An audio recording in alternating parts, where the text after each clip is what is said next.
Hi everybody, Mike Macniak here again. I was thinking about, as I was preparing to hit record here, I was thinking about what I talked about in our last message and how people have the right to make bad choices.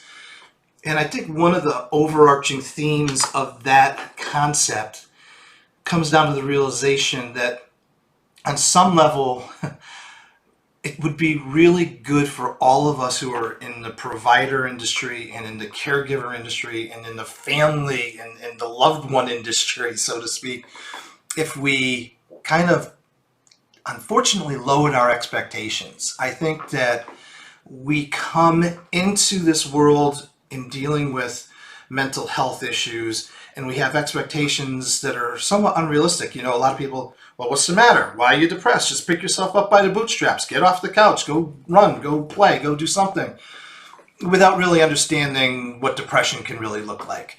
Or we don't understand why the person who has schizophrenia and responds to internal stimuli is, not going to take their medication. What's the matter with you? If you just take your medications, it'll all be fine.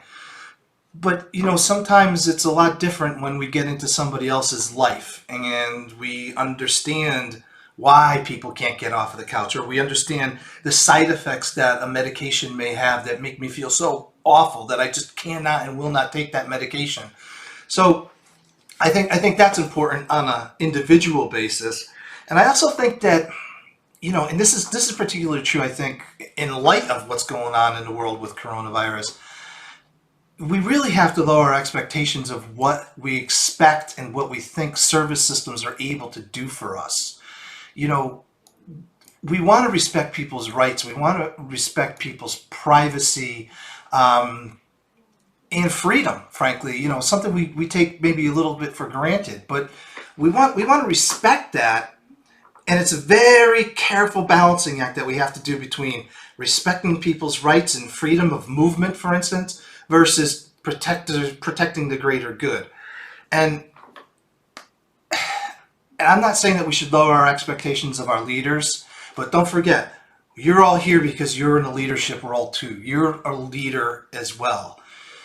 So maybe the people that you are inspiring by your personality, by your strength of person and your convictions, maybe they need you to understand that they're going through a hard time right now. Or, hey, let's talk about why you don't want to take your medications or why you are so depressed that you can't get up off the couch. Again, getting back to the communication we discussed earlier, these aspects are very real. So I don't think that we should have no expectations of people. And certain times we want to have high expectations of people, but maybe it behooves all of us to do a little check-in and say, okay, well, what do I really expect and what's a realistic expectation of so-and-so at this time? So anyway, until next time, be sure to stay safe and thank you as usual for the work that you do for others. Contact me below. Love to hear from you and speak to you more about all of this.